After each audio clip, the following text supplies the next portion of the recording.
fastest show in sports.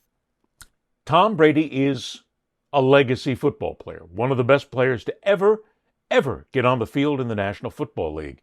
He is now a broadcaster for Fox, which means he has a public persona there. But he is also a minority owner of the Las Vegas Raiders. So to have Tom Brady sitting in the booth with Raiders coaches as a broadcaster and as an owner, see, there's the conflict of interest.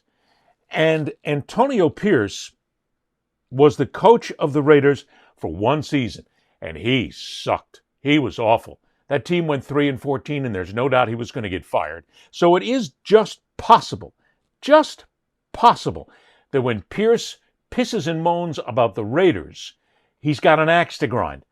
But in a sense, he's right, because there is a conflict of interest here.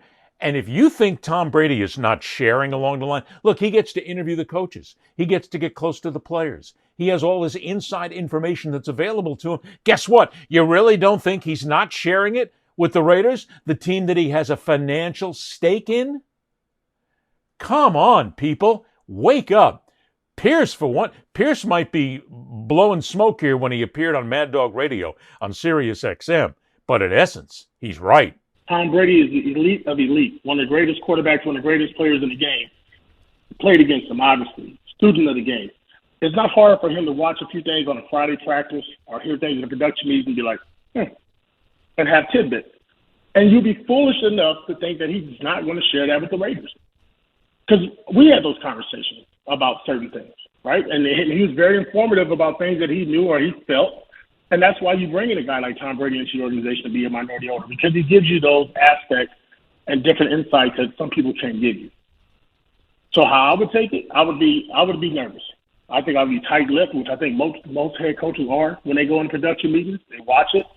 I think on Fridays, if he happens to be there on a Friday practice, you might want to limit some things. I just think that's a fact. I think everybody's going to give you the political answer and say, oh, it's no big deal. I'm calling BS on that. Because if me and you was to call a game, they'll be secretive with us. Now you got a guy who's a minority owner, a great player. You know he understands the game. You know he sees the game. He has obviously an interest in the Raiders. So I just think it's unprecedented. We haven't seen it. Again, I don't want to talk above my means. I don't know what the NFL has set for Tom Brady and his rules, but I know he was a great asset for us with the Raiders when I was there, and I think he'll still be a great asset as he's going forward, and I think this does help him out and the Raiders. Now, what Pierce talks about in there is something that most people don't think about right away. When you're part of a network broadcast team, actually when you're a part of any broadcast team, because I was never on a network. I mean, I was on networks, but I wasn't on ABC or CBS.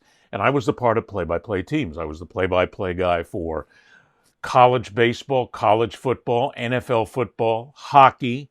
Gosh, I can't even think of what else I did. I mean, I basically did just about every sport.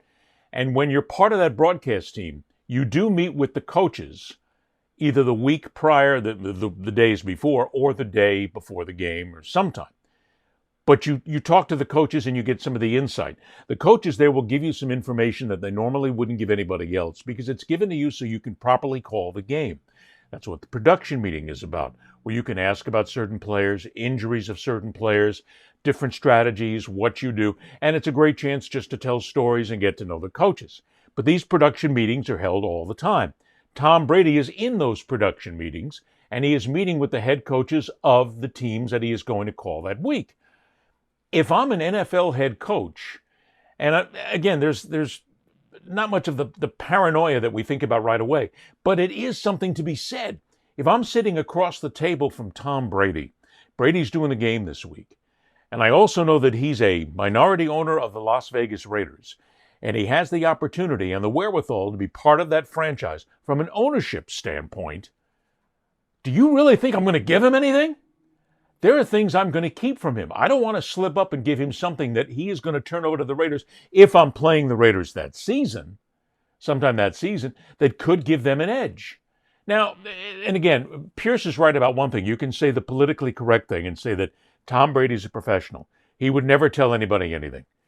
Good for you. We don't know that. There is a possibility, whether it's purposeful, whether he slips, whether something is said, but he is being given inside information that then can be shared down the line.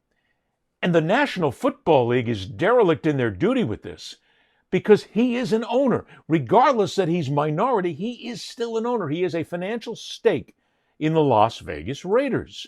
At that point, he should not be allowed to be a commentator, an analyst of any kind.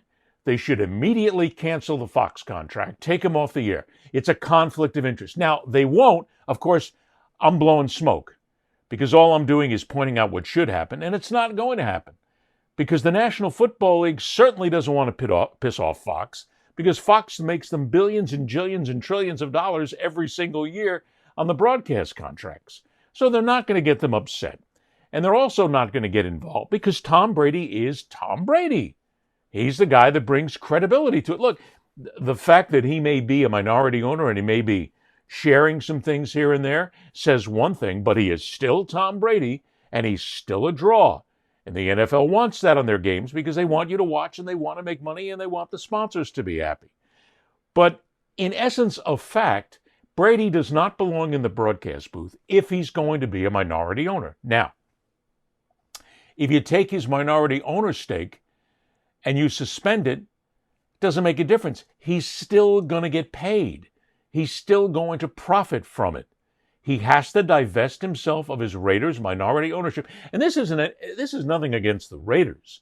This is just common sense. He's a broadcaster. He's calling the games. He's supposed to be impartial. There is no way in hell that Brady can be impartial. He can say it all he wants, but he's not. You can then come back to me and say, well, just don't put him on a Raiders game. Doesn't make a difference. He's still an insider. He still has certain things that he's being given. And this is nothing against Brady either. Look, I know Tom not well. I was there when the Patriots were winning Super Bowls. I interviewed him a few times. He's a nice guy, but I have no great friendship or relationship with him. But he is just as big-headed as any other NFL player that I've ever interviewed in my life. He's just as egomaniacal as anybody else. He just happens to be really good at his job. But to do things right here, the NFL needs to have him divest of the Raiders, or else just don't be on television. It's that simple. However, we've just gone all through this wonderful discussion, and it's never going to happen. Because the National Football League will bend the rules however it takes for them to make money, for their networks to make money, for their teams to make money. And why should we be surprised about that? We shouldn't at all. That's life, kids. That's big corporate life. That's all, folks.